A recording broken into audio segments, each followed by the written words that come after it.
ఈ ప్రభుత్వం దూరదృష్టి, దక్షత, దార్శనికత ఉంటే గత ప్రభుత్వం ధ్వంసం, విధ్వంసం, విచ్ఛిన్నంతో కూడిన ప్రభుత్వం. ఒకసారి ఎట్లా చెప్పాలి బడ్జెట్ మనకి ఏమేమి ఉన్నాయో ఒకసారి మీకు ప్రజెంట్ చేయడానికి అధ్యక్ష. మనకు వాళ్ళు వదిలేసి వెళ్ళింది 9.74 లక్షల కోట్ల అప్పులు అధ్యక్ష. ఈ కూటమి ప్రభుత్వం 20 నెలల పాలన సాధించింది ఏంటని చెప్పడానికి ఉదాహరణకి అంటే ఎలా ఉన్నారంటే వీళ్ళు 2014-19 మధ్య చేసుకున్న విద్యుత్ కొనుగోలు ఒప్పందాలను గత ప్రభుత్వం ఇష్టానుసారం రద్దు చేయడం ద్వారా విద్యుత్ సరఫరాలో లోటుపాట్లు వచ్చాయి. దీనికోసం విద్యుత్ కొనుగోళ్ల పేరిట అధిక ధర చెల్లించే బాధ్యత లేని ఆ వ్యక్తులకి చేసిన కొనుగోళ్ల కారణంగా డిస్కమ్స్కి 12,250 కోట్ల నష్టం వాటిల్లింది.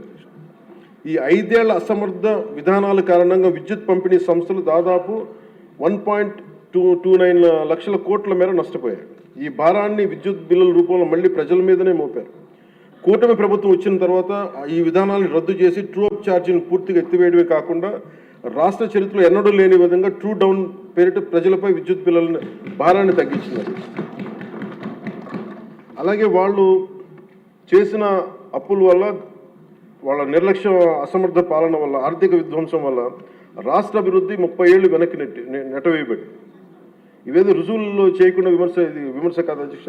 ఇది మనం శ్వేతపత్రంలో ఉన్న వివరాల ప్రకారం, మన జూలై 24 శ్వేతపత్రం ఉన్న వివరాల ప్రకారం వెళ్ళిపోయిన పాలకులు దాదాపు 9,74,000 కోట్ల అప్పులు మన మీద వేసి వెళ్ళారు. అందులో వివిధ శాఖల పరిధిలో పనులు చేయించుకుని కాంట్రాక్టర్స్కి, వెండర్స్కి వాళ్ళు చెల్లించకుండా వదిలి వెళ్ళిన అప్పులే 1,35,000 కోట్ల రూపాయలు ఉన్నాయి.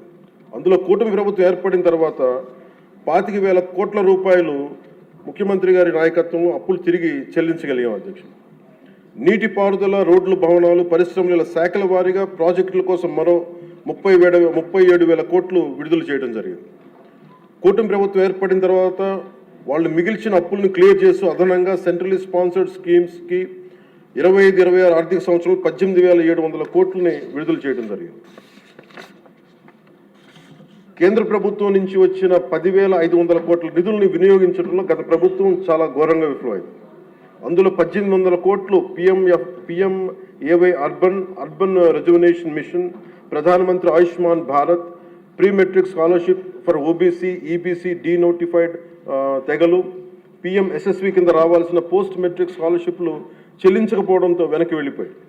తద్వారా పట్టణాల్లో అభివృద్ధి నిలిచిపోయింది. రాష్ట్ర విద్యార్థులు, యువత నష్టపోయింది. సెంట్రల్లీ స్పాన్సర్డ్ స్కీమ్స్కి రాష్ట్ర మ్యాచింగ్ గత ప్రభుత్వం ఇవ్వకపోవడం వల్ల 8,700 కోట్ల రూపాయలు నిరుపయోగం అయిపోయాయి. తద్వారా కేంద్ర ప్రాయోజిత పథకాల అమలు ఆగిపోయింది. ఇట్లా గత ప్రభుత్వం పూర్తి చేయకుండా వదిలేసి వెళ్ళిన పులివెందులు కానీ, డోన్, ఉద్దానం ప్రాజెక్టులకి తిరిగి మన ప్రభుత్వం వచ్చి 400 కోట్ల రూపాయలు కేటాయించి మళ్ళీ విలేజ్ స్కీమ్ ప్రాజెక్టులను ఈ వేసవిలోని ప్రజలకి అందుబాటులో తీసుకురాబోతున్నాం. మరో 7,910 కోట్ల రూపాయలతో 5 జిల్లాల పరిధిలో మెగా వాటర్ గ్రిడ్ ప్రాజెక్ట్స్ని ప్రారంభించాం. 2027 చివరి నాటికి మొత్తం ప్రాజెక్టులు పూర్తి చేయబోతున్నాం అధ్యక్ష. కూటమి ప్రభుత్వంలో అధికారంలోకి వచ్చిన తర్వాత జల్ జీవన్ మిషన్కి చాలా బలమైన పునరుత్తేజం తెచ్చాం. అలాగే విద్యాశాఖలో కూడా సహచర మంత్రి వైద్యుడు సోదరుడు నారా లోకేష్ గారి నాయకత్వంలో కూడా చాలా రెవల్యూషన్ చేంజ్ చేసి వచ్చినాయి. తల్లికి వందనం, మెగా పేరెంట్స్ టీచర్ మీటింగ్ వంటి ఈ వినూత్న కార్యక్రమాలను అమలు చేయడం, మెగా DSC ద్వారా 16,000 మందికి ఉపాధ్యాయ నియామకాలు చేపట్టడం, ఇవన్నీ వారికి మనస్ఫూర్తిగా అభినందనలు తెలియజేస్తాను.